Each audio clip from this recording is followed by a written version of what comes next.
की, जैसे फिल्मों में होती है। अगर आप हमें गाली नहीं देंगे, हमें सांप्रदायिक नहीं कहेंगे, देशद्रोही नहीं कहेंगे, पाकिस्तान चले जाओ नहीं कहेंगे, तो आपकी दुकान कहाँ चलेगी? नहीं, ऐसा नहीं। हमारे सिवा कोई माल है ही नहीं आपके पास। नहीं, ऐसा नहीं है। हमसे मजबूत विरोधी कहाँ मिलेगा? आप क्यों बोलते हैं? चलिए, हमें शौक है आइटम घर का आइटम सॉन्ग देखने का, आप नाचना बंद कर दीजिए, हमारा शौक बंद हो जाएगा।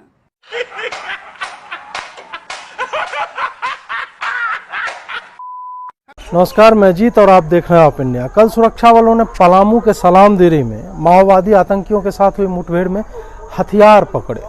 पीआईबी त्रिपुरा ने इसकी जानकारी देते हुए 2 तस्वीरें शेयर की, जिसमें पिस्तौल, बंदूक, गोली और मोबाइल फोन आदि के साथ 2 और भी क्रांतिकारी वस्तुएं नजर आईं, जो हल्के गुलाबी और गहरे गुलाबी रंग की थी।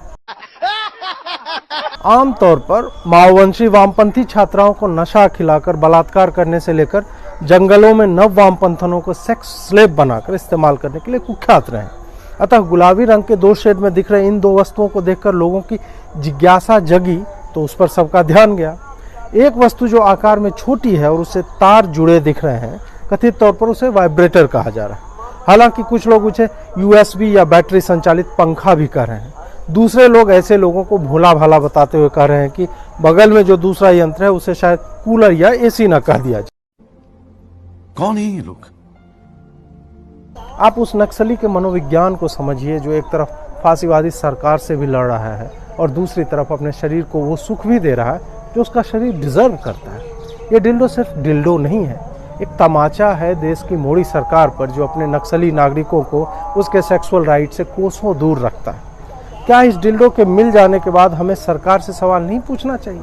जंगल में मंगल कहकर उपहास किया जा रहा है, एक डर का माहौल बनाया जा रहा है। मुझे तो डर है कि कल को अगर सीआरपीएफ को नकली हाथ मिल जाए तो लोग उसका भी मजाक उड़ाएंगे, लेकिन कोई भी एक नक्सली की पीड़ा को नहीं समझेगा।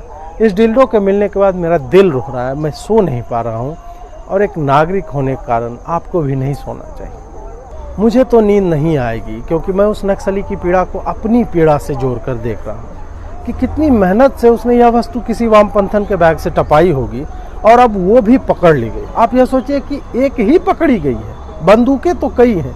इसका मतलब यह है कि कई लोग एक ही से काम चला रहे हैं। Are you comedy me? Chandan नाम के एक स्वघोषित संघी ट्रोल ने नाम छपवाने की शर्त पर कहा, मेरा नाम छापिएगा तभी बोलूंगा।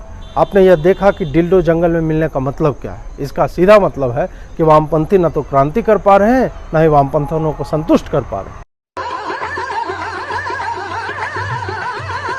मैं ऊपर के लोगों की तरह यह बात मानने को तैयार नहीं हूं कि पुरुष लोग इसका इस्तेमाल कर रहे होंगे। नहीं, इसका एक ही अर्थ है कि इस सरकार ने वामपंथियों का मनोबल ही नहीं, पौरुष भी तोड़ दिया है। अब ऐसे टूटे हुए पौरुष वालों का जंगल के वीराने में वामपंथन क्या करेंगे?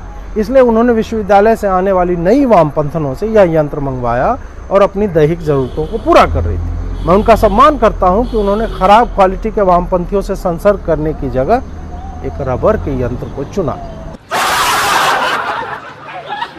यही तो अभिव्यक्ति की स्वतंत्रता है सही मायनों में। साथ ही यूं तो वामपंथियों को मच्छर भी काट लेता है तो मैं प्रसन्न होता हूं, पर नारीवादी होने के कारण मेरा हृदय फफक फफक कर चीत्कार कर रहा है कि पूरे जंगल में एक ही यंत्र से काम लेने वाली वामपंथनें अब क्या करेगी। यह एक विचारणीय प्रश्न है।